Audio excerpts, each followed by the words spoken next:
कल की क्लास में हम लोगों ने जो चार्ज के बारे में पढ़ा था, चार्ज में क्या होता है, चार्ज की कौन कौन से टाइप होते हैं और चार्ज की प्रॉपर्टी कैसे होती है। उसके आगे अब हम कुछ चीज़ें पढ़ने वाले हैं और उस चीज़ में सबसे इम्पोर्टेंट चीज़ें जो है वो है एक लॉ जो एक साइंटिस्ट ने बनाया जिनका नाम था कूलम। और कूलम ने जो फोर्स, इलेक्ट्रोस्टैटिक फोर्स के लिए एक लॉ बनाया और उस लॉ का नाम रखा गया कूलम्स इनवर्स स्क्वायर लॉ। तो आज हम जो डिस्कस करने वाले हैं कूलम्स इनवर्स स्क्वायर लॉ और उनसे रिलेटेड कुछ टॉपिक्स। तो स्टार्ट करते हैं। सबसे पहले हमें एक चीज समझनी पड़ेगी कि एक वर्ड आता है, this is what point charge. अब ये पॉइंट चार्ज क्या है? तो आंसर है कि हमने सुना था कि एक चार्ज होता है, suppose that this is a Q charge, और क्यू चार्ज किसी अनदर चार्ज पर क्या लगा सकता है? फोर्स। सपोज दैट यहां पर एक चार्ज रखा है जिसे बोलते हैं टेस्ट चार्ज। टेस्ट चार्ज क्या होता है? तो आंसर है यूनिट पॉजिटिव चार्ज को टेस्ट चार्ज बोलते हैं। अगर मैं इसको यहां से इधर तक ज्वाइन कराऊं और यहां से यहां तक की डिस्टेंस को मान लो r ले लूं, तो r क्या कहलाएगी? Observation distance. क्लियर? अब यहां पर इस चार्ज को मैं ऐसे बना देता हूं और चार्ज की यहां से यहां तक ये खींचता हूं, तो इसको बोलते हैं रेडियस। लेकिन किसी भी सब्सटेंस की रेडियस, उसकी लेंथ, उसका वॉल्यूम, उसका एरिया, उसकी क्या कहलाती है? डायमेंशन। Dimension of charge. तो हम देख रहे हैं कि dimension of charge as comparison to the observation distance is very small. और जब ऐसा होता है तो ऐसे चार्जेस को पॉइंट चार्ज कहते हैं। पॉइंट चार्ज का मतलब पॉइंट नहीं है, पॉइंट चार्ज का मतलब थोड़ा डिफरेंट है। और वो क्या है? वो ये है कि अगर किसी चार्ज का डायमेंशन उसकी ऑब्जर्वेशन डिस्टेंस के कंपैरिजन में बहुत ज्यादा स्मॉल हो, तो ऐसे चार्जेस को पॉइंट चार्ज की कैटेगरी में रखा जाता है। सपोज दैट एक एग्जांपल में ले सकते हैं कि अगर मेरे पास में एक चार्ज है, उसकी रेडियस 1 मीटर है और इसका ऑब्जर्वेशन जो चल रहा है वो 1 किलोमीटर पे चल रहा है, तो इस 1 मीटर के चार्ज को भी क्या टेक किया जाएगा? Point charge. ये भी पॉइंट चार्ज कहलाएगा, जबकि 1 मीटर बहुत बड़ा एरिया है लेकिन ऑब्जर्वेशन डिस्टेंस इसके कंपैरिजन में बहुत ज्यादा है, तो ये भी पॉइंट चार्ज लिया जाएगा। तो आंसर है point charge are those charges which dimension is very small as comparison to the observation distance. अब यहां एक और वर्ड है टेस्ट चार्ज। क्या होता है? तो आंसर है test charge is what? Test charge जिसपे हम टेस्ट परफॉर्म कराते हैं। तो यूनिट मतलब जिसका मैग्नीट्यूड 1 हो, unit positive charge is said to be, what is the name? Test charge. तो अब जब भी हम कोई वर्ड पे टेस्ट चार्ज बोलेंगे, इसका मतलब है वो एक यूनिट पॉजिटिव चार्ज है जिसका मैग्नीट्यूड यूनिट है 1 है। इसका मतलब है 1 कूलम चार्ज है और कैसे फॉर्म में है? पॉजिटिव फॉर्म में। तो ये क्या था? Point charge and test charge. बच्चों अभी अपन ने देखा कि एक चार्ज होता है जिसको बोलते हैं टेस्ट चार्ज। अब ये टेस्ट चार्ज और साथ में एक और चार्ज पढ़ते हैं पॉइंट चार्ज। जब बात आई कि हमें ये पता चल गया कि चार्ज होता है, चार्ज पे फोर्स लगता है, चार्ज एक दूसरे चार्ज पर फोर्स लगाता है, और हमने पिछले वीडियोस में देखा था कि चार्ज दो टाइप का होता है, पॉजिटिव एंड नेगेटिव। और पॉजिटिव और नेगेटिव चार्ज में दोनों में फोर्स लगता है। जब चार्ज पॉजिटिव या नेगेटिव होता है अर्थात लाइक चार्ज होता है, और जब पॉजिटिव नेगेटिव या नेगेटिव पॉजिटिव होता है या अनलाइक चार्जेस होता है, तो दो टाइप के अलग अलग फोर्स लगते हैं। वो है अट्रैक्शन और रिपल्सन। अट्रैक्शन और रिपल्सन फोर्स जो लगते हैं ये तो सबको पता था, लेकिन ये नहीं पता था कि ये फोर्स कितना लगता है and how can be calculated. So इसके लिए कूलम्स नाम के साइंटिस्ट ने अपना एक लॉ प्रोवाइड किया और उस लॉ का नाम है कूलम्स इनवर्स स्क्वायर लॉ। तो अब हमारा जो नेक्स्ट टॉपिक है उसका नाम है कूलम्स इनवर्स स्क्वायर लॉ। अच्छा टॉपिक है ये। Coulomb's inverse square law. इससे रिलेटेड न्यूमेरिकल भी पूछे जाते हैं और बहुत सिंपल लॉ है। तो अगर आप लोगों ने 11th क्लास में ग्रेविटेशन का लॉ पढ़ा हो तो कूलम्स इनवर्स स्क्वायर लॉ बहुत जल्दी समझ में आ जाएगा। अब कूलम्स इनवर्स स्क्वायर लॉ जब बना तो बनने के पहले कूलम्स ने कुछ बातें कही। क्या बातें कही? जब उनसे पूछा गया कि भाई आप ये लॉ बनाओगे तो उन्होंने कुछ अपनी लिमिटेशंस रख दी। लिमिटेशंस क्या थी? कूलम्स ने कहा कि मैं अपना लॉ बनाऊंगा जिससे इलेक्ट्रोस्टैटिक फोर्स को कैलकुलेट कर सकेंगे, but this law is not applicable for all type of charges, this is only applicable for point charges. This is only applicable for point charges. मतलब ये लॉ केवल पॉइंट चार्जेस के लिए ही काम करता है, अदर चार्जेस के लिए काम नहीं करता। मैंने आपको इसके पहले बताया कि पॉइंट चार्ज वो चार्ज होते हैं जिनकी डायमेंशन ऑब्जर्वेशन डिस्टेंस की कंपैरिजन में बहुत ज्यादा स्मॉल होती है। दूसरी कंडीशन इन्होंने रखी कि this law is only applicable for those point charges which are in rest. मतलब वो चार्जेस पॉइंट चार्जेस के लिए ही लगेगा जो रेस्ट में होंगे, अगर वो मोशन कर रहे होंगे तो ये लॉ नहीं लगेगा। इसलिए इससे जो बनने वाला फोर्स है उसे हम इलेक्ट्रोस्टैटिक फोर्स कहते हैं, बिकॉज इलेक्ट्रोस्टैटिक में स्टैटिक का मतलब रेस्ट होता है। तीसरी चीज इन्होंने बताया कि बहुत ज्यादा स्मॉल डिस्टेंस और बहुत ज्यादा लार्ज डिस्टेंस के लिए एप्लीकेबल नहीं होगा। वेरी स्मॉल डिस्टेंस मतलब 10 to the power -15 मीटर, और बहुत ज्यादा डिस्टेंस लो और बहुत ज्यादा डिस्टेंस मतलब किलोमीटर हाई डिस्टेंस के लिए ये एप्लीकेबल नहीं है। तो न्यूक्लियस में जो इलेक्ट्रॉन रिवॉल्व करता है प्रोटॉन के चारों तरफ, वो उनके बीच में फेम्टोमीटर की डिस्टेंस होती है, वहां कूलम्स का इनवर्स स्क्वायर लॉ काम नहीं करता। तो ये थी वही 3 लिमिटेशन। फर्स्ट वन इज जब कूलम्स इनवर्स स्क्वायर लॉ लगेगा तो वो Coulomb's inverse square law point charges के लिए ही काम करेगा। दूसरा है वो रेस्ट पॉइंट चार्जेस के लिए ही काम करेगा। तीसरा है वो 10 to the power -15 मीटर बहुत कम डिस्टेंस, और किलोमीटर मतलब बहुत ज्यादा डिस्टेंस के लिए एप्लीकेबल नहीं है। अब हम आते हैं कि कूलम्स इनवर्स स्क्वायर लॉ था क्या। तो कूलम्स ने क्या किया, 2 पॉइंट चार्जेस टेक कर लिए, एक चार्ज की वैल्यू रखी Q1, दूसरे चार्ज की वैल्यू रखी Q2, और दोनों को यहां पर ज्वाइन कराने वाली एक लाइन बना दी, और इन दोनों के बीच की जो डिस्टेंस है वो टेक की कितनी R। इसका मतलब है उन्होंने 2 पॉइंट चार्जेस लिए और उनको अगर एक R डिस्टेंस पर रखा गया तो उनके बीच में क्या लगा होगा, फोर्स। अब क्वेश्चन इज राइट दैट ये फोर्स कैसे काम करता होगा। तो चूंकि मुझे ये नहीं पता कि ये Q1 जो चार्ज है या जो Q2 चार्ज है वो पॉजिटिव है या नेगेटिव है। ये पॉजिटिव हो सकता है, ये पॉजिटिव हो सकता है, ये नेगेटिव हो सकता है, ये नेगेटिव हो सकता है, ये नेगेटिव हो सकता है, ये पॉजिटिव हो सकता है, ये नेगेटिव हो सकता है, ये पॉजिटिव हो सकता है। मतलब इनके साइन नहीं पता। इसका मतलब है ये जो फोर्स है वो अट्रैक्टिव ना होकर रिपल्सिव भी हो सकता है, जबकि ग्रेविटेशन फोर्स केवल एक अट्रैक्शन फोर्स होता है, लेकिन ये वाला जो फोर्स है वो अट्रैक्टिव और रिपल्सिव दोनों टाइप का हो सकता है। सो उन्होंने जब लॉ दिया तो उन्होंने कहा the force of attraction, Coulomb's inverse square law क्या है, according to this law the force of attraction और repulsion act between 2 point charges. The force of attraction or repulsion act between 2 point charges which are in rest, always directly proportional, always directly proportional to the product of charges and inversely proportional to the square of distance between them. This is equation number first and this is equation number second. एक बार फिर से सुनते हैं।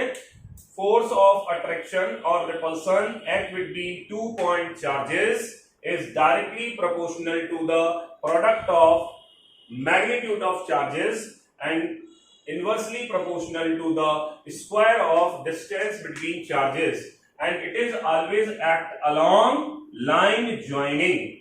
मतलब ये force हमेशा line joining में काम करता है। तो दो तीन प्रॉपर्टी हो जाती है। सबसे पहले चीज इसमें जो फोर्स होता है वो एक सेंट्रल फोर्स होता है क्योंकि ये दोनों के बीच में ही काम कर रहा है। दूसरी प्रॉपर्टी हो गई कि ये फोर्स ऑफ अट्रैक्शन भी है और रिपल्सन भी है। Is clear?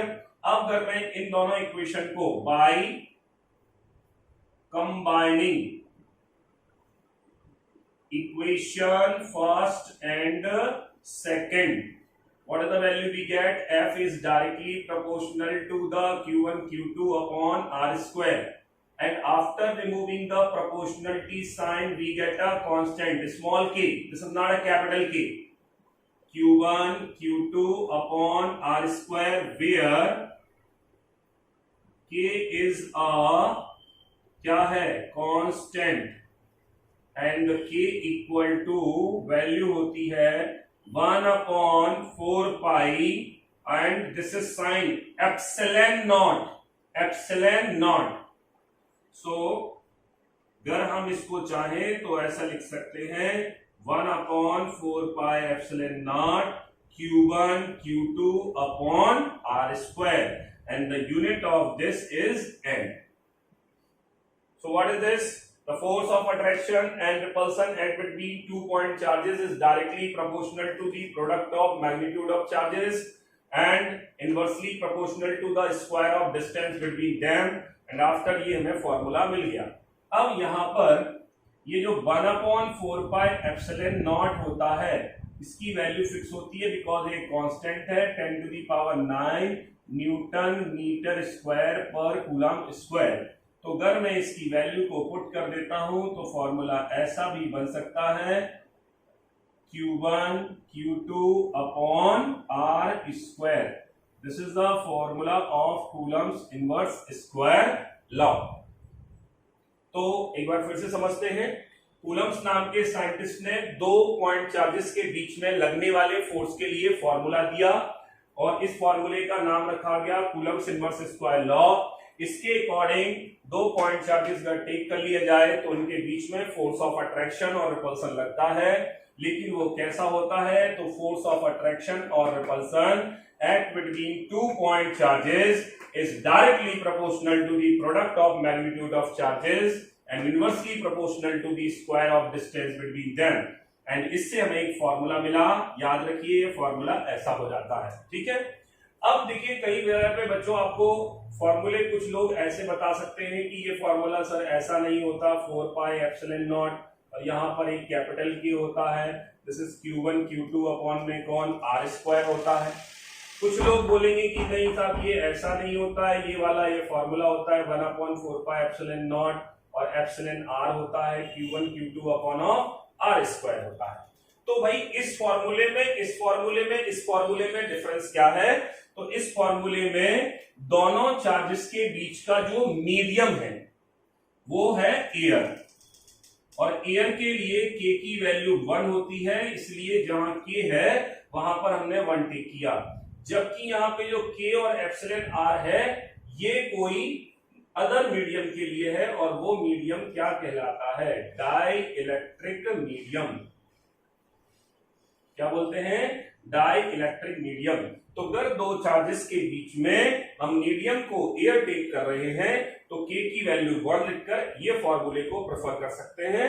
लेकिन अगर मीडियम कोई अदर है, एयर के अलावा है, तो वहां पर डाइलेक्ट्रिक मीडियम की जगह पे हम यहाँ पे के और या एप्सिलॉन आर ले सकते हैं। जो वैल्यू के की होती है वही एप्सिलॉन आर की होती है। तो आपको कंफ्यूज नहीं होना है, फॉर्मूला आप ऐसे प्रेफर कर सकते हैं। कोई पूछे कि आपने के क्यों नहीं लिया तो आप बता सकते हैं कि के की वैल्यू 1 है। तो ये क्या था भाई? Coulomb's inverse square law. तो बच्चों अभी हमने देखा कूलम्स इनवर्स स्क्वायर लॉ और इनवर्स स्क्वायर लॉ का हमने फॉर्मूला भी देख लिया। फॉर्मूला था F बराबर 1 upon 4 pi epsilon not Q1 Q2 upon R square. अब हम थोड़ा सा इससे रिलेटेड एक एक नंबर के क्वेश्चंस को डिस्कस करते हैं। पेपर में कई बार ये 1 मार्क्स के क्वेश्चनों में क्वेश्चंस पूछे जाते हैं, वो हम डिस्कस करने वाले हैं। कौन कौन से क्वेश्चंस एक एक नंबर में इससे बन सकते हैं और बढ़िया क्वेश्चंस हैं। फिर हम इसकी बाद में न्यूमेरिकल प्रॉब्लम पे डिस्कस करेंगे।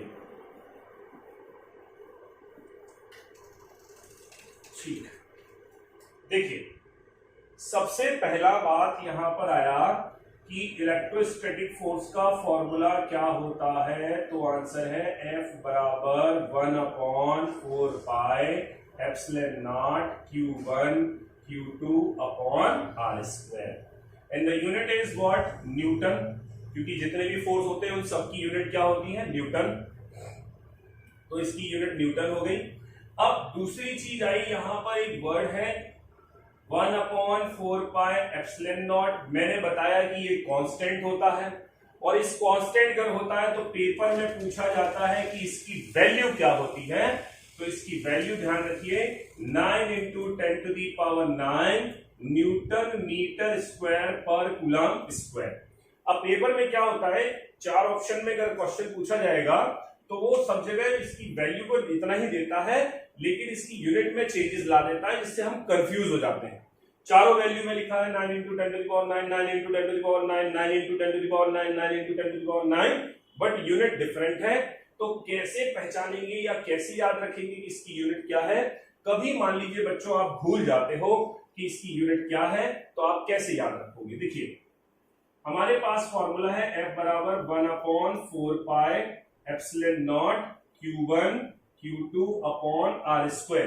मुझे इसकी यूनिट चाहिए है, तो मैंने देखिए ऐसे बनाया, और this is F R² upon Q1 Q2, ऐसा बना लिया। फोर्स जो है उसकी यूनिट होती है न्यूटन, R मतलब डिस्टेंस, डिस्टेंस की यूनिट होती है मीटर, पर क्या लगा है, स्क्वायर।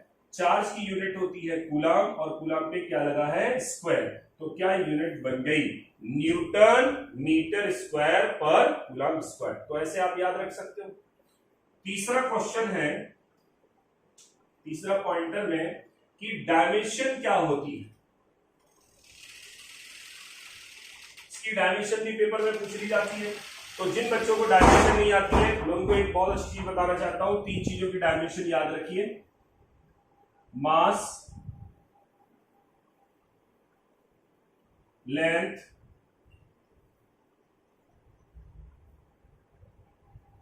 और टाइम। हम लोगों को पता है डायमेंशन जब भी डिनोट किया जाता है वो MLT की फॉर्म में या पावर्स में डिनोट किया जाता है। अब आपको ध्यान रखना है कि जहां जहां पर मास है वहां m, जहां लेंथ है वहां l, जहां टाइम है वहां t। ठीक है। दूसरी चीज, कुछ डायमेंशन तो हमने पढ़ी थी, जनरली पूछी जाती है, जैसे फोर्स की डायमेंशन जो होती है, वह फोर्स की डायमेंशन क्या होती है, द आंसर इज MLT-2। ये फिक्स होती है, ध्यान से।